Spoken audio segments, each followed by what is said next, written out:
Welcome back to my Careers podcast, where I interview fascinating professionals who've made amazing career changes. And today, lucky me, I have Kelly Cairns, who is the tech angel from the UK, on the show. And we met round about October 2017 because I found her on Facebook because she's got this amazing Facebook group, and I'll let her tell you all about it. But let me just give you a little bit of a background on Kelly. So Kelly Cairns, she is the tech angel, and she's been running her own award-winning online business for the past 11 years. She's had the pleasure of working with clients such as Universal Studios, large music arenas, TV personalities, and Hay House authors. She works with female entrepreneurs every single day who want to move their offline business to a successful online business, making money through their website and social media, and mainly without spending endless hours of trading time. And I know what trading time for money is all about. And so having an online business which enables you to get away from it is a fantastic thing. Now, Kelly has scaled her own business to the point where she no longer has to be trading time for money. She can step away knowing she can still make money and also have a life. So entrepreneurs, have a life. That's good, isn't it? So Kelly knows the exact steps you need to follow to automate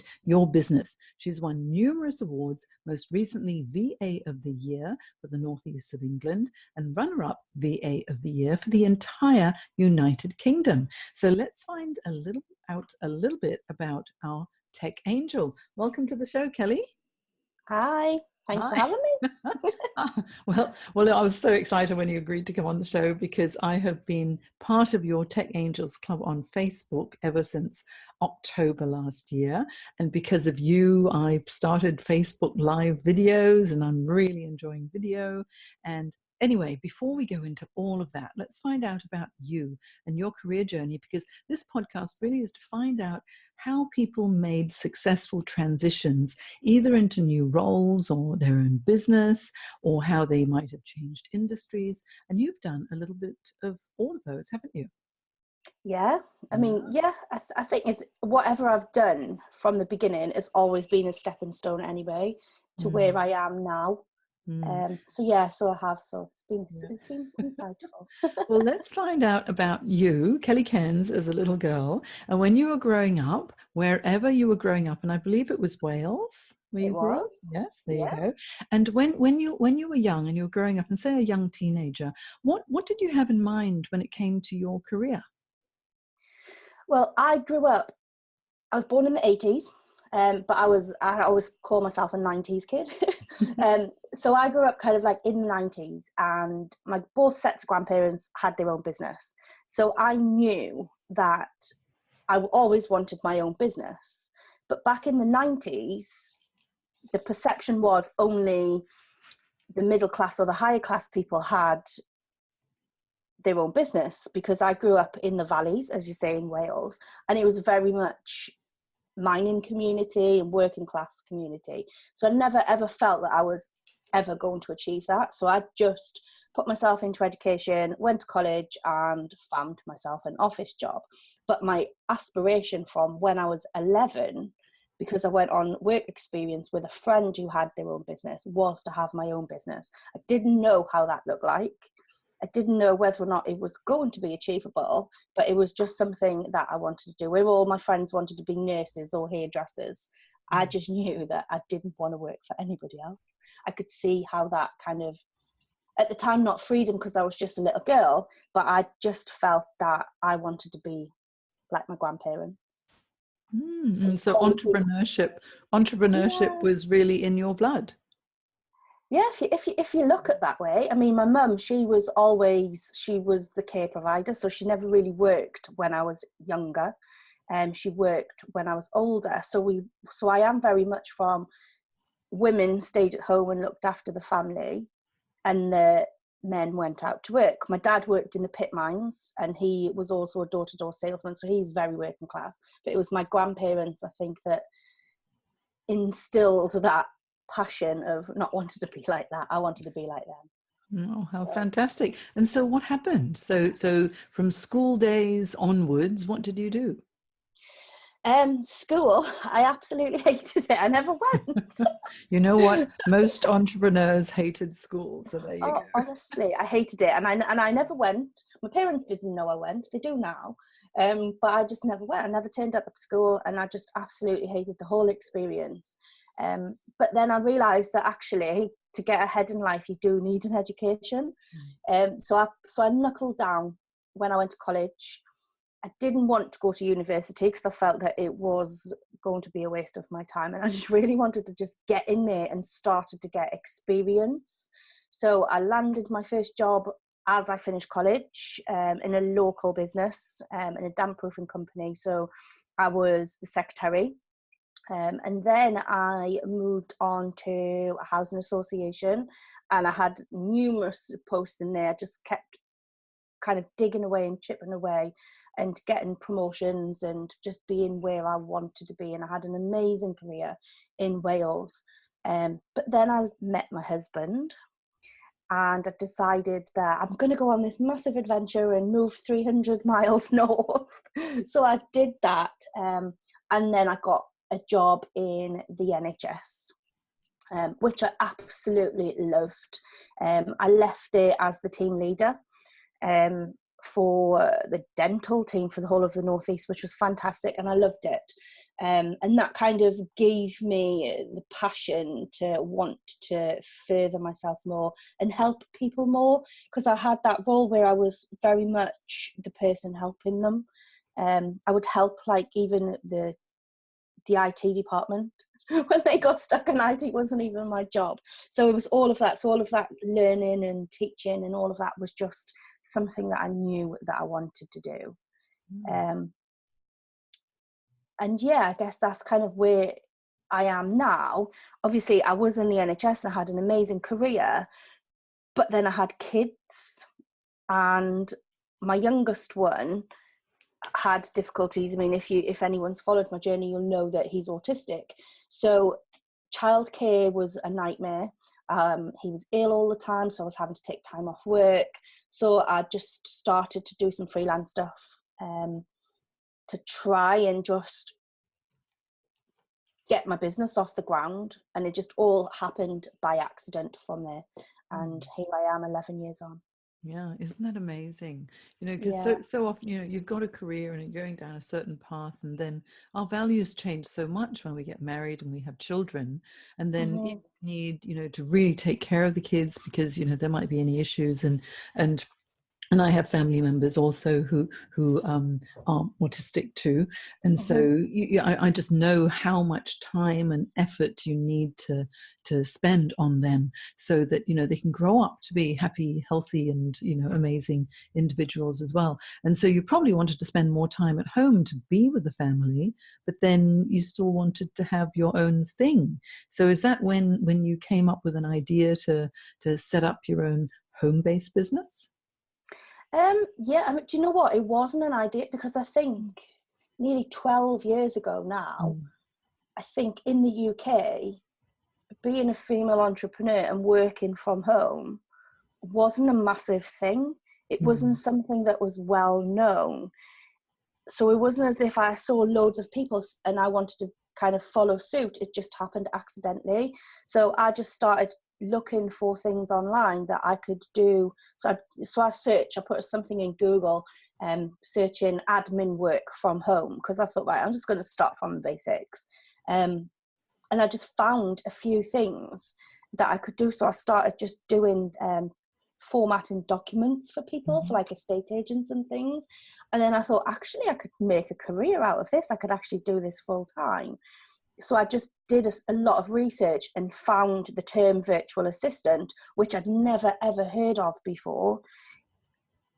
And it just evolved from there. So I began my journey as an entrepreneur as a virtual assistant. And you're an award-winning virtual assistant too. So Yeah. let's find out a little bit more about that. So what happened? So you set up a VA business. You must have been offering a variety of administrative support skills to whatever, yeah, probably small business owners as well. yeah, who needed some support. And Yeah. so from there, what happened with the awards? I mean, congratulations. It's Thanks. I mean, it's fantastic. It's nice to be the award-winning entrepreneur. Do you know what it is? But I'm very coy about it, so I never really mention it, and I should. But Oh, you it's can like, let but I me think, mention. I'll mention it many yeah. times It's just the for you. typical British thing, isn't it? Where we just don't want to kind of sing our own praises, Mm, um, but we need to. yeah. But yeah, I mean, to be fair, I think I did start out as a VA and I was offering everything. And it's a case of not knowing what you need, not knowing what you need to be doing. So you're a jack of all trades, aren't you? So you just say, well, I can do this and I'm going to do it for everybody. But then I soon realized that actually that's not the way to win. So I started niching. So I started realizing that actually I didn't like doing everything. So I scaled back and just concentrating on the elements that I did enjoy doing. And I think that kind of set me out from the rest of the virtual assistants, because there's loads out there now, and they're all fantastic in their own right. But I think as a true entrepreneur, you need to niche and you need to stand out and be different from everybody else. And I realized that, and I started kind of building my business online and started networking online, started just being really visible and making amazing connections. And then because of the way that my business was and the way that I niched and the way that I set myself apart from everybody else, obviously that was recognized, which is amazing. And I think that I think that's kind of how my business has grown, because I realized early on that I didn't want to be like everybody else. But then I was like that from the age of 11, so you're never going to change me. I think, and you know what? I think it's a really good thing to always want to be a little bit different, because we're always saying, what's your unique selling proposition? What is it that makes you different? What is it that makes you special? And because you don't want to, fit in with the pack, that's the only way really to excel. Because if you're going to conform and conform and conform, it's safe and it's comfortable, but it doesn't give you that opportunity to grow. So you step out of your comfort zone and you become known, and you think, oh, okay, well, let me grow some more and some more. That's how you win awards and you really get recognized. So what happened, Kelly, from being an award-winning VA to becoming the tech angel, which is when I met you? And so I know that, it's been 11 years in the making, or, maybe it was 9, 10, 11 years in the making. So what happened? How did it evolve? I wanted to grow. I wanted to scale my business. But being a VA, the mindset of a VA is that you trade your time for money. So you would work, you'd bill your hours, and you will invoice your client for the hours that you've worked. And obviously, there's only so many hours you can work in a day. And then you need to look after the children, you need to look after your home, you need to look after your husband, you need to sleep, you need to eat.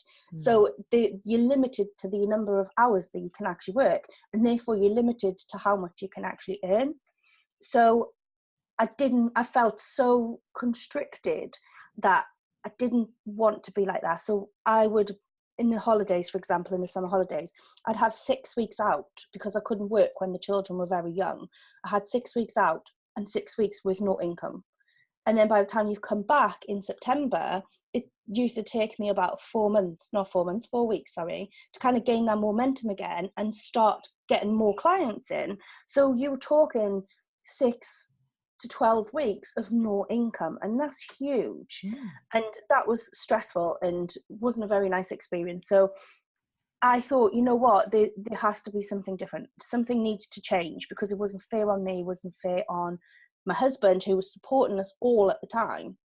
And I just stripped back even more the things that I could do away with. So I decided that I didn't want to just do basic admin anymore. I wanted to do a lot of training. I wanted to share my experience with others. I wanted to show other business owners how they can scale their business in the way that I did. So obviously that's how my courses were born. That's how, which we're going to talk about in a little while, that's how my tech club was born. That I just realized quickly that I needed a way to have a passive income so that I can actually step away from my business and still earn money. And Mm. that's kind of how my business has evolved from being a VA to where I am now, because I no longer call myself a VA, because I don't do the traditional VA stuff. And to be fair, I don't no longer trade my time for money and Mm. everything. I'm probably 80% passive now compared to where I was 100% billable Active. hours. Yes, Yeah, that's right. I guess active versus passive. And certainly the exactly. time for money thing is so hard, especially for people who are consultants, because, you know, I do these road to entrepreneurship workshops and, you know, how to start a business workshops. And so many people think, oh, I'm going to be a consultant. And they're so fixated on, you know, what should I be charging? What's my hourly rate? What's my half day rate? What's my full day rate? And I always think, oh my goodness, if that's the way that you're going to think, there's a cap to how much you can actually earn, Mhm. because you know it's and what happens if you're running your own business and you don't get your superannuation paid, and you don't get paid leave, you don't get paid medical. You really need to be earning enough to be able to cover all of that as well, Yeah, and so you need to have something to cover you when you go on holiday or when you're sick. And the only way to do it is if you have an alternative income stream or multiple mm, income streams as well. Yes. And so you've absolutely. discovered the secret to this, which is fantastic. And so when you became the tech angel, Mhm. what was it that prompted you to be the tech angel, and how did you come up with that name? I worked with a coach actually, and the main thing that I helped most of my clients with was the technology. So a lot of the stuff, so I started doing, I was working a lot with WordPress and building membership sites and implementing things like mailing lists and all of the stuff that comes with kind of building your business online, because I had to learn all of that for myself because I didn't have the budget. So I knew all of the pitfalls. I knew all of the things that didn't work for me, and I knew all of the things that did. And I found myself naturally in this niche because I had a passion for the technology side of things. And I thought, you know what, I'm not doing all of the admin anymore, and I'm just going to solely concentrate on the technical side of stuff, because one, I loved it, and two, I realized there wasn't anyone else doing it. So I instantly stepped myself out of the conforming box into being something different, and something that I realized that actually what I call my ideal clients, soulmate clients, what they really needed. And it was kind of like the missing link. So Mm. that's what made me want to move to that. And that's kind of how the Tech Angel was born. Mm. And who are your soul clients? It would be female entrepreneurs who struggle with the technology, Mm. really. Mm. And there's a lot of them. There's a lot of, there is. And do you know what? I A lot, know. honestly, like a lot of my clients, I mean, my soulmate client ultimately is me. When I started out, I didn't have a clue how to run a business. I didn't have a clue what systems I needed to run a business. And a lot of my clients are like that. So they could be therapists, for example, who have a physical space in the high street. And then all of a sudden they're having to compete with all the competitors who are online. So they might be doing Facebook, they might have a website, and they're like, oh my God, I've never had an online presence before. And now all of a sudden I'm expected to. I haven't got a clue because I'm really good at doing the massage. I'm really good at, doing all of the hands-on stuff, but haven't got a clue how to do everything else. Yeah. So that's my soulmate client. Yeah, I think the thing is that most people who are running their business are really good at what they do. And Yeah. what they do could be baking pies, it could be executive coaching, it could be like myself, career coaching is my main thing. And you get so focused on the doing and the delivery of what you really enjoy that you forget about the marketing side of it. And I have to Mhm. admit, a little bit like you, Kelly, that once I started learning about the social media side and the digital market, it's so much fun, but there's so much to learn. And so if you're willing to put in the time and the effort to learn how to do it, that's great. But most people just don't have that inclination. And then they get confused and overwhelmed and they don't know what to do and they're going to chuck it all in. And that's when the wings of the tech angel appear, right? Oh, I like this analogy here. You know, I do as well. I'm going to have a sip of my champagne because it's my birthday tomorrow and I'm allowed. And it's It is. 8:30 at night in Sydney. And it's what time in the UK? It's 10 to 12 in the afternoon, so it wouldn't be Okay. appropriate if I had a glass of wine Well, just now. well, you could But I'll join just you could enjoy join you me for my birthday lunch. But here we go. So cheers, Kelly. Mm. Cheers. Yeah, and so being able to find a way to automate and leverage technology and be able to reach a wider audience, this is what you help people do, right? So Exactly. tell me all about the Tech Angel Club and how you help female business owners who are in overwhelm.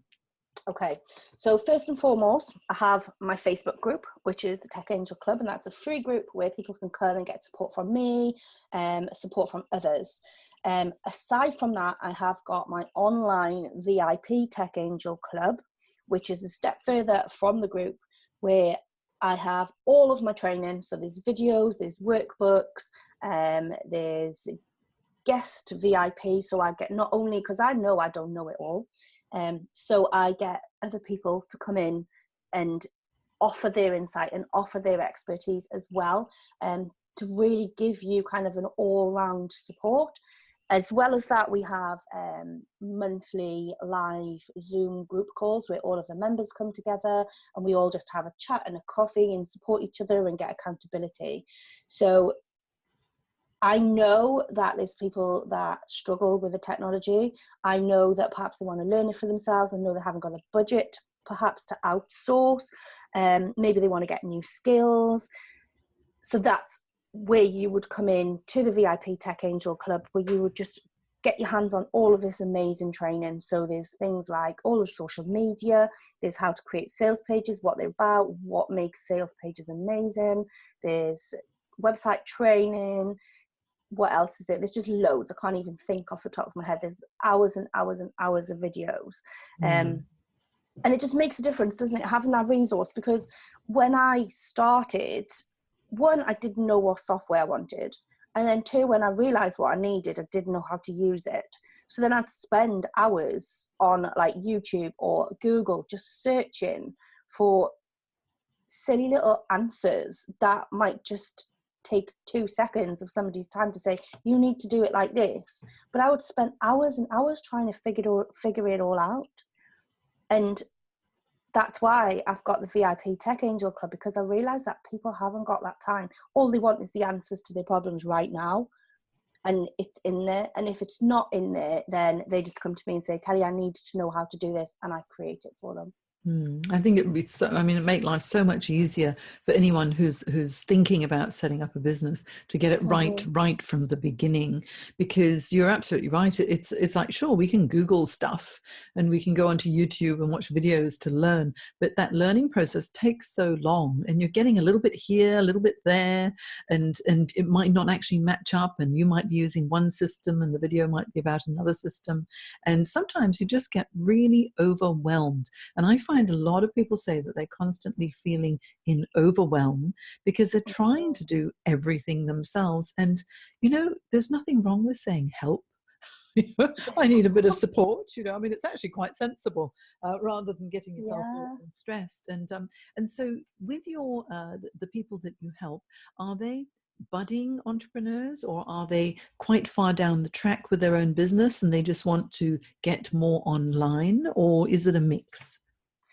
It's a mix. I've got a couple that are literally just starting out in their journey, but then equally I've got people in there who are quite far down in their journey, but maybe they've gone in a different direction, or they aren't really making a go of their business and they're lacking clarity.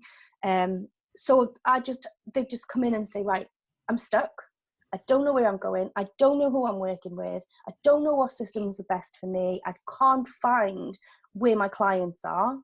What platforms do I need to use? How do I use them? So I think wherever you are in your business is always evolving. Online is always evolving. Systems come and go, systems change. So I think regardless of where you are in your business, you're always going to need that help, especially if technology is a struggle for you. So it is a mixture really, because as I say, we all change. So you might be at the beginning and you might be overwhelmed because you all of a sudden need to use online stuff and you've never used it before. Or you might be 3 years, 4 years into your business and you're still overwhelmed because your business has changed or the platforms are changed and you're just stuck. You know, I find this a lot because there are so many new digital platforms that come and go. And of course, you've got Facebook, which has been there and very, very successful. In fact, probably the most successful. Then you've got LinkedIn. Then you've got Instagram. Then you've got Twitter. Then there's Snapchat. And then for a while, there was Blab. And then there are all these different ones. And Blab came and went very, very quickly. But when it came, it was huge. And then all of a sudden, I turned around one day and it was gone. And I was just only thinking about dipping my toe in the water then. It had already disappeared. So how do you, as the tech angel, how do you keep up to speed with the ever evolving and changing social media and digital platforms? I'm lucky enough. It's a good question. I'm lucky enough that I've been on social media probably since it started. So I've seen the changes, especially Twitter. I was an early adopter of Twitter when it first came out. Not for business, but I used it for personal use. Equally the same as Facebook. So I'm very lucky in that I always had a presence. So I've just naturally gone along with it and adopted and adapted with it. Instagram, very much the same. So aside from those three key platforms, which I'm active in, and it just kind of goes in kind of in a natural flow. I haven't really got to think about it too much. I've got that space and capacity to be able to dabble a little bit in the others as well. But for me, I don't really need to use all of them. I just use the ones that I know that my clients are using. And I don't claim to know it all. And I think that's key. And if somebody comes to me and says, Kelly, how do I use Snapchat for my business? I'd be like, haven't got a clue, because I don't use it. I don't use it. I just use the ones that I feel that I need to be using, that my clients are using, and I just know them inside out. So if somebody does come to me and say, I need to use this platform and I've never used it, I would be honest and say, look, I've never used it. You need to find somebody else, because we can't know it all. And I think it's important for anybody to kind of hold your hands up and say, actually, I don't know it all, and it's okay not to know it all. But you've got a really good Facebook program and really good Instagram program, and that's where obviously your target market hang out, and where their target market hang out too, most importantly, and that's why they need guidance on it. And with Facebook, it's such a great platform because you can really target and drill down, and with the analytics find out the demographics of your audience, and whether it's a geographic location or if it's an age group or whatever it might be, you can actually target them, can't you? But like when I discovered you, and I can't even remember how I found you. I think it was just through your group. I must have stumbled upon it and thought, oh, this looks pretty good, and I joined, and then I thought, oh, she talks a lot of sense, this woman. This is good. And then that's right, you had the Facebook Live challenge, and you threw down the gauntlet, and you got everyone who was a member to stop procrastinating and being fearful of being in front of the camera, and start Facebook Live. Now, I'd been doing video for quite a while at that point, but I'd never done something live. And I thought, oh, what's the point? Because what if I mumble along and make a mistake and I can't edit it, and what if I say something really stupid or whatever? But then it was good because your challenge was you kept everyone accountable, didn't you? Every single day you were there, and okay, who's going to do one? And they all tested it on your Facebook group, which is the Tech Angel Club on Facebook. And you were so encouraging, because everyone, some people were really nervous, and I was like, oh, I don't know if this is going to work. And so when people came on, you gave them so much encouragement, and then they ended up being braver and braver, and they really got quite au fait with using Facebook Live. Yes. Mm-hmm. Mm. Do you know what? An amazing challenge, and I've run it a few times since. And people are really scared. I think it's just the fear of the unknown, and also when you are going live, you're vulnerable, and Mm. people aren't used to being vulnerable, and especially in business, they like to be in control of everything, and to show your vulnerable side, it's a really, really good thing. Mm. And I find that a lot of entrepreneurs show up and they're not their true self, and people see through that. So if you go and do a Facebook Live, or if you be yourself in your business, you mess up on Facebook Live, you know, we're all human, and people value that vulnerability more than they do somebody showing up with a glossy white background in an edited video. Mm. So that's kind of something that I wanted to do in that challenge, to say, look, it's okay for you to be scared, it's okay for you to mess up, and it's okay for you to show up as yourself. But I also realized that going live for the very first time is scary, because you've got the technology, haven't It you? is. And that's my women. They don't know how to use the technology. So for me, giving them the opportunity to come into my group and test the technology first and foremost was really important. And I mean, look how much you've changed in terms of your Facebook Lives and how active you are as a result. And there's loads of ladies that now I'm seeing just going off and doing Facebook Lives, and I'm like, oh, look, who Well, was born in my no, group? but first of all, it's so much fun. And also, you know, there are times when I don't always plan everything weeks in advance. You know, I mean, some people have a year-long, 12-month strategy. I have a vague strategy. I kind of know what I'm going to do. But then sometimes I'm just sitting here and I'm working away and I have an idea and I think, oh, I might share that with the group. And it could be, you know, because sometimes, you know, within my group, which is the Kickstart Your Career group, there are people like in California or the UK or in Singapore or in Sydney, and it's all different time zones. And so I go on, and sometimes I'm very lonely. I'm all by myself, and it doesn't actually matter because people can watch the replay, can't they? And they can Exactly. and so that's nice. I haven't quite nailed it in making it like a massive following of Facebook Lives, but I'm still there. And the good thing is that there are many people who watch the replays, and then they comment, and then they send me private messages, and really it's touching one person at a time. I think that's really lovely. So thank you, Kelly. I'm really pleased with that. Yeah. And what else can people learn from you?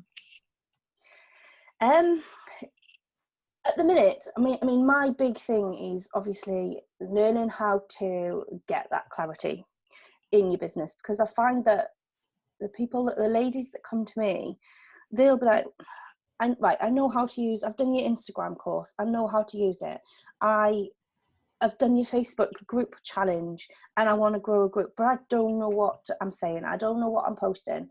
So first and foremost for me is teaching them how to get that clarity. Because if you haven't got clarity on who you want to work with, you may as well forget your whole business, because nothing else is going to work.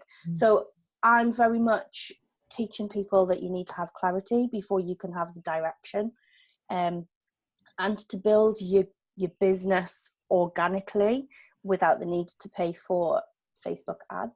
Because the ladies that I work with struggle with technology anyway. So for them to be able to go and then master Facebook ads is just crazy. And so it's re-educating them to say, actually, you don't need to be paying for your adverts to be able to grow an amazing business. I think so that go on, sorry.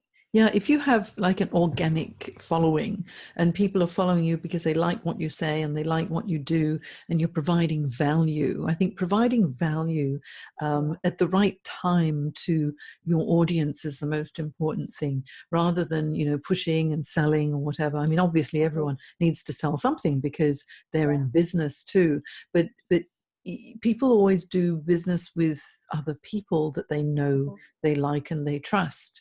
And it's not until you've developed that relationship that they're going to feel really comfortable with you. And I think one of the things that's so wonderful about you and your Tech Angels Club is you give people a chance to get to know you and the way that you work. And then just slowly you let them know, look, I've got this. Now I've got, you know, this Tech Angels Club program, the VIP program. You know, I've got these different online programs as well. And then you let people know, but you don't say you must buy. It's just, hey, I've got it, are you interested? And by that time they all got to know you so well that it's like, oh well, if it's Kelly's, I'm going to do it anyway, right? Yeah, and but that's the thing. That's like, for me, I'm not pushy. I'm all about selling. I always say I like to sell gracefully without actually selling. So I find selling awkward in terms of, buy from me, you know. I'm just very much, I provide the support first and foremost. I really listen, so I know who my soulmate clients are, and I really listen to what they want and what their problems are. And this should apply for everybody that's in business, is really understanding what they need, what they want, what their problems are, because then you can support them fully. You can give them the value that they want and what they need. And then when it comes to something that you want to sell, they already love what you do. So you don't actually have to sell to them. Because they trust everything that you do and they love what you do. So that is a natural progression for them then to actually work with you and buy off you. So yeah, so I just, that's kind of my strategy, and it feels good. And I think that's the beauty of inbound marketing, is that people come to you rather than you going out and trying to find them. So Kelly, tell me, what are your top 3 tips for entrepreneurial success or online success?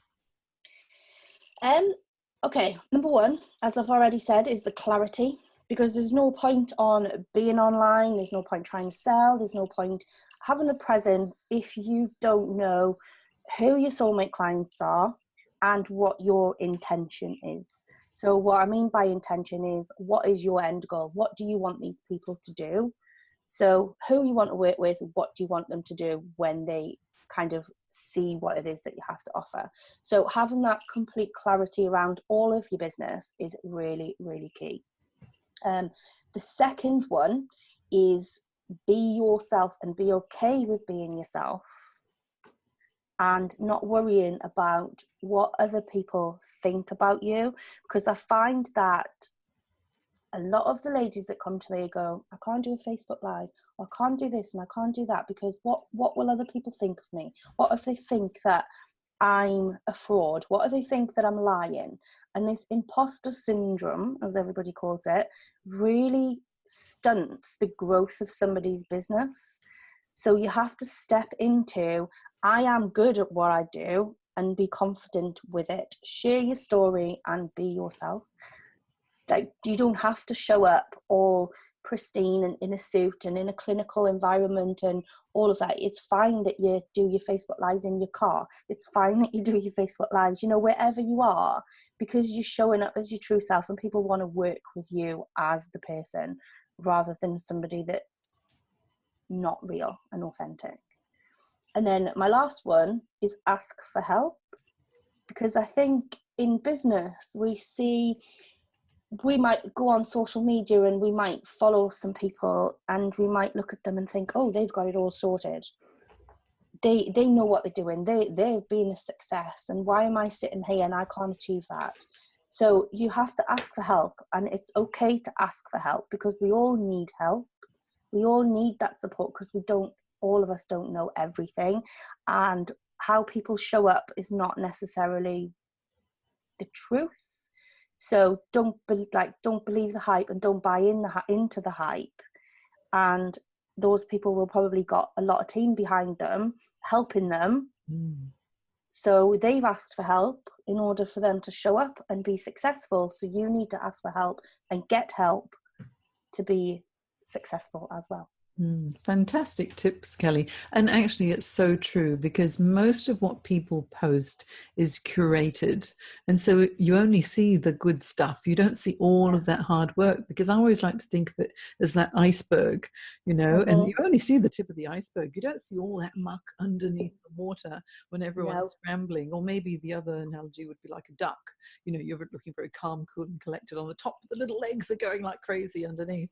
And most absolutely. people are like that, because for every successful entrepreneur, there is years and years and years of hard work Yeah. behind it. So really, an overnight success, a true overnight success where they just happen to land on their feet, is really very, maybe 1% or less, or 0.1% of the population would be an overnight success. It's a overnight success after about 10 years of hard work.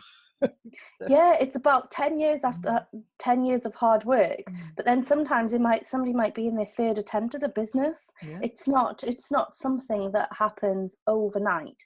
And that is, like you say, it's really important that people realize that, and people don't buy into courses that promise that you're going to make £7,000 in a week. It just doesn't happen like that. So it's about being real and realistic, and knowing that business isn't easy. It doesn't happen overnight, and it does take a lot of blimmin' hard work. However, if anybody needs any help, there is the amazing VIP Club, right? Exactly. So Yes. tell me, when is the VIP Club launching, and how can they get to it? It's open right now. And you can get to it by going to www.thetechangelclub.co.uk. And also, if you want to follow Kelly, go to facebook.com/groups, the Tech Angel Club, and you'll find her.